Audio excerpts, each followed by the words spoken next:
जय हिंद दोस्तों। आप देख रहे हैं डिफेंस दरबार। मैं हूं अंकित और एक नई सीरीज परमवीर में आपका स्वागत है। ये नई सीरीज में हम आपको हमारे जो परमवीर चक्र विजेता है उनकी सच्ची घटनाएं, सच्ची कहानियां आपको बताएंगे। तो इस एपिसोड में हम आपको परमवीर चक्र के बारे में कुछ बताते हैं।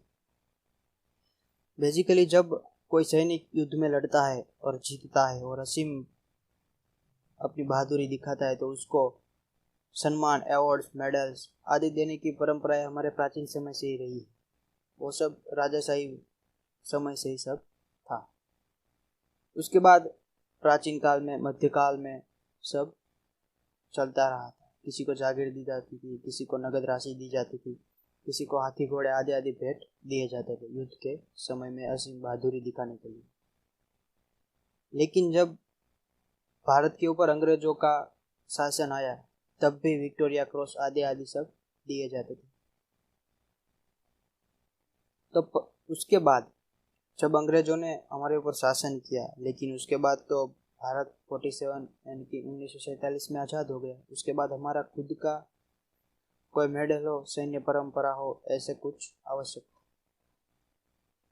तो सरकार ने ऐसा निर्णय लिया कि हमारे सैनिकों को वॉर टाइम में यानी कि जब युद्ध के समय वो असीम बहादुरी दिखाते हैं तो इसके लिए परमवीर चक्र, महावीर चक्र और वीर चक्र ऐसे 3 मेडल्स दिए जाएंगे। तो परमवीर चक्र की शुरुआत 47 से नहीं होती है। उसकी शुरुआत होती है 1930 टू 1940 यानी कि 1930 से 1940 के बीच में। जब हमारा ही एक स्टूडेंट्स, हमारा ही देश का एक व्यक्ति, जब अंग्रेजों का शासन था तब उनकी पढ़ाई इंग्लैंड में होती थी, लश्करी पढ़ाई, सैन्य पढ़ाई। तो विक्रम खनोलकर जो महाराष्ट्र के रहने वाले थे वो इंग्लैंड में सैन्य का अभ्यास करने के लिए जाते हैं, British Sandhurst military college. तो वहां पर उनकी मुलाकात होती है ईवा नाम की स्वीडिश लड़की के साथ। उनका पूरा नाम था ईवा वॉन लिंडा मेडे डी मैरोस, यानी कि बेसिकली हम उनको ईवा कहेंगे। ईवा के साथ उनकी मुलाकात होती है। वो दोनों साथ में पढ़ते हैं और धीरे धीरे समय बीतते बीतते दोनों के बीच प्यार हो जाता है। तो जब दोनों की पढ़ाई खत्म होती है उसके अंतिम दिन में ईवा और विक्रम मिलते हैं। दोनों की आंखों में प्यार साफ दिखाई पड़ रहा था। तो ईवा विक्रम को कहती है कि अब हम फिर कब मिलेंगे। तो विक्रम साहब कहते हैं हम जल्दी मिलेंगे और मैं तुम्हें जल्दी भारत बुला लूंगा। उसके बाद विक्रम घर चले आते हैं और उनको सिख रेजिमेंट में यानी कि सिख इन्फेंट्री 511 में कमीशन कर दिया जाता है कैप्टन के पद पर, और वो देश की सेवा करने लगते हैं। लेकिन दोनों के बीच में पत्र व्यवहार यानी कि लेटर्स, कन्वर्सेशंस शुरू हुई। तब युवा एक लेटर में पूछते हैं कि अब मैं तुम्हारे बिना नहीं रह सकती, अब मैं कब भारत आऊँ। इसके साथ ही विक्रम साहब उनको भारत बुला लेते हैं। अभी अभी जब कोई घर में लव मैरिज की बात करता है फिर भी नौ रेक्टर का भूकंप घर में आ जाता है, तब कैसी हालत हो चुकी होगी आप समझ सकते हैं। जब विक्रम साहब ने घर पे ऐसी बात की होगी। लेकिन बहुत सारी तकलीफों के बाद घर वाले मान जाते हैं। दोनों की शादी करा दी जाती है और ईवा हिंदू धर्म एक्सेप्ट करती है यानी कि हिंदू धर्म का अंगीकार करती है। पूरे मराठी रीति रिवाज के साथ उनकी शादी के बाद ईवा एक नया नाम धारण करती है, सावित्री विक्रम खनोलकर ऐसा नाम धारण करती है। उसके बाद विक्रम साहब को मेजर और जल्दी लेफ्टिनेंट कर्नल बना दिया जाता है और समय आ जाता है 1945 यानी कि वर्ल्ड वॉर 2 का। एक तरफ विक्रम साहब देश की ड्यूटी यानी कि फर्ज बजाने में एक से दूसरी जगह ट्रांसफर ले रहे थे और दूसरी जगह सावित्री बाई जो अपनी हिंदू संस्कृति है, भारतीय संस्कृति है, उसके हिंदी संस्कृत आदि भाषाएं, उपनिषद, वेद, तत्वज्ञान, भारतीय संस्कृति ज्ञान आदि आदि में उनकी रुचि बढ़ रही थी और वो एक के बाद एक ज्ञान ग्रहण किए जा रहे थे। 15 अगस्त 1947 यानी कि 1947 में देश आज़ाद हो जाता है, अंग्रेजी शासन खत्म हो जाता है। अंग्रेजों का पुराने समय से मेडल था सैनिकों के लिए, विक्टोरिया क्रॉस।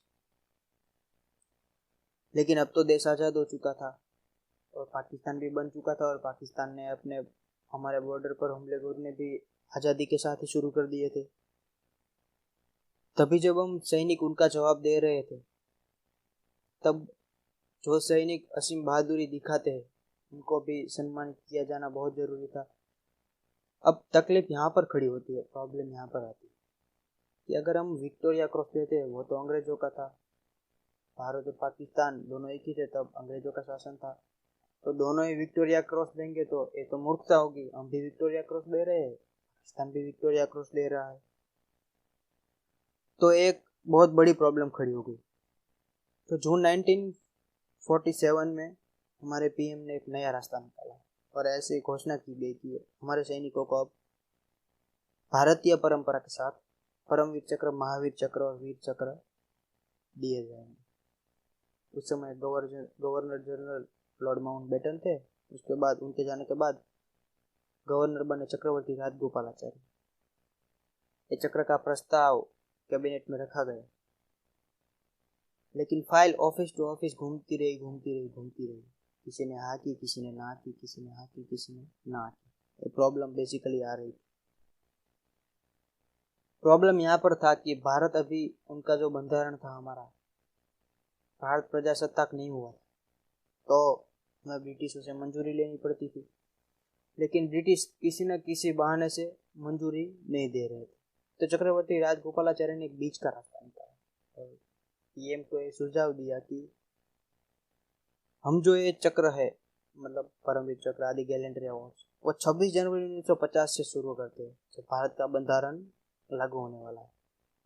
तब हमें किसी की परमिशन भी लेने की जरूरत नहीं पड़ेगी और उनकी तारीख है वो हम 15 अगस्त 1947 से गिनेंगे। ये सुझाव कैबिनेट में पास हो गया, पीएम भी राजी हो गए। अब प्रॉब्लम आई डिजाइन के बारे में। घोषणा तो कर दी, लेकिन डिजाइन कहाँ से आएगी? मेडल तो एक्चुअल में बने ही नहीं। तो ये जिद्दोजहद चल रही थी और यह प्रॉब्लम आई उड़ते उड़ते डिफेंस मिनिस्ट्री में मेजर जनरल हीरालाल अटल के पास। उनको यह काम सौंपा गया कि आप परमवीर चक्र की डिजाइन बनाइए, वो कैसा होगा। उन्होंने काम उसी समय से शुरू कर दिया, लेकिन उनको बहुत ज्यादा आइडियाज नहीं आए डिजाइन के बारे में। लेकिन मेजर जनरल विक्रम साहब और मेजर जनरल हीरालाल अटल दोनों एक दूसरे को जानते थे, और मेजर जनरल हीरालाल अटल थे वो सावित्रीबाई को जानते थे बहुत अच्छे से। उनके बारे में, उनके ज्ञान के बारे में, उनकी पढ़ाई के बारे में, उनकी रुचियों के बारे में वो सब जानते। तो कैबिनेट में उन्होंने ये प्रस्ताव रखा कि क्यों ना इस डिजाइन को बनाने के लिए सावित्रीबाई को चुना जाए, और उन्होंने पॉइंट भी रखे। तो कैबिनेट में ये प्रस्ताव मंजूर हो गया कि ठीक है, सावित्रीबाई को ये काम दे दिया जाए।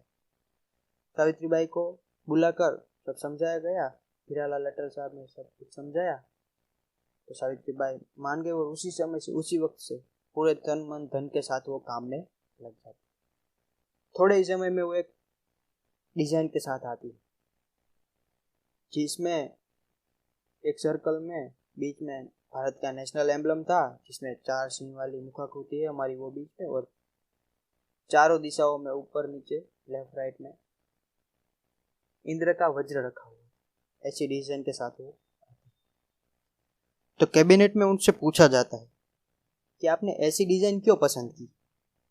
तो वो बताती है कि जब वृतासुर का वध करना था, तब दधीचि ऋषि ने अपने अस्थि इंद्र को दान कर दिए थे, और उसमें से विश्वकर्मा ने जो अस्त्र बनाया, जो शस्त्र बनाया, वो था वज्र, और उससे वृतासुर का नाश हुआ था।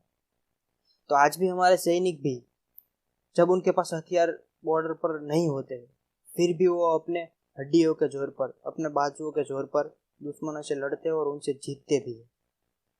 ऐसा उन्होंने रखा और सबने तालियां बजाई, और उन तालियों के साथ उनकी डिजाइन भी मंजूर हो गई। डिजाइन तो मंजूर हो गई, लेकिन अब प्रॉब्लम आई उसकी रिबिन के साथ, क्योंकि आर्मी नेवी एयरफोर्स सब में परमवीर चक्र तो देना था, लेकिन उसकी रिबिन कौन सी होगी। कोई बोलता है नेवी के लिए ब्लू रखो, एयरफोर्स के लिए स्काई ब्लू रखो, आर्मी के लिए रेड रखो। तो इन तीनों कलर को मिला के जांबली यानी कि वायोलेट कलर पसंद किया गया। तो अब परमवीर चक्र की डिजाइन तैयार हो चुकी थी।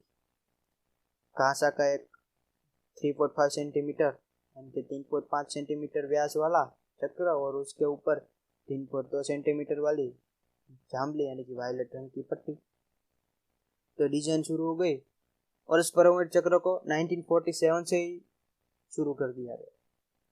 और जो आपको जानकर आश्चर्य होगा कैसे भगवान का लिखा ही हो सकता है कि जो परमवीर चक्र विजेता थे हमारे मेजर सोमनाथ शर्मा, वो सावित्रीबाई की बेटी के दियर थे। भगवान ने लिखा होगा ऐसा कि वो परमवीर चक्र पहला अपने घर में आया। उसके बाद 1947 से शुरू करके 1999 यानी कि कारगिल युद्ध में लास्ट में कैप्टन विक्रम बत्रा को परमवीर चक्र दिया गया। अब तक 21 हमारे सोल्जर्स और ऑफिसर्स को परमवीर चक्र दिया जा चुका है, जिसमें 20 आर्मी से है और 1 एयरफोर्स से है, जिसमें से 7 लोगों को जिंदा परमवीर चक्र दिया गया है और 14 लोगों को मरणोपरांत परमवीर चक्र दिया गया है। तो ये थी कुछ कहानी परमवीर चक्र के बारे में, उसकी डिजाइन कैसे हुई, कैसे 2 लोगों के प्यार ने परमवीर चक्र की डिजाइन को जन्म दिया। उसके बाद मेजर जनरल विक्रम साहब तो 1952 में भारत माता की गोद में सो गए। सावित्रीबाई उसके बाद दार्जिलिंग रामकृष्ण मिशन में चली गई। वहाँ पर वेदांत आश्रम में वो गरीबों की जिनको मदद की जरूरत है उनकी सेवा करती थी।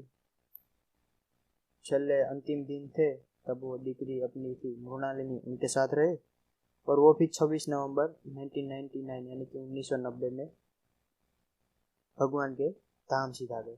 लेकिन वो दोनों तो चले गए, लेकिन उनकी डिजाइन की हुई परमवीर चक्र की डिजाइन आज भी हमारे सैनिकों की छाती पर मौजूद है, उनके रूप में वो जिंदा है। तो ये परमवीर चक्र की डिजाइन के बारे में, परमवीर चक्र के बारे में। परमवीर चक्र है वो भारत का सबसे बड़ा सैन्य पुरस्कार है, गैलेंट्री अवार्ड से वॉर टाइम। इस टाइम में हमारे अशोक चक्र है, शौर्य चक्र है, आदि आदि चक्र है। तो ये था हमारा परमवीर चक्र का पहले एपिसोड। मैं मिलता हूँ आपसे एक नया एपिसोड। जय हिंद। आपको एपिसोड पसंद आए तो चैनल को लाइक कीजिए, शेयर कीजिए और सब्सक्राइब करना मत भूलिए। जय हिंद। आप हमारे पॉडकास्ट भी सुन सकते हैं, लिंक आपको डिस्क्रिप्शन में मिल जाएगा।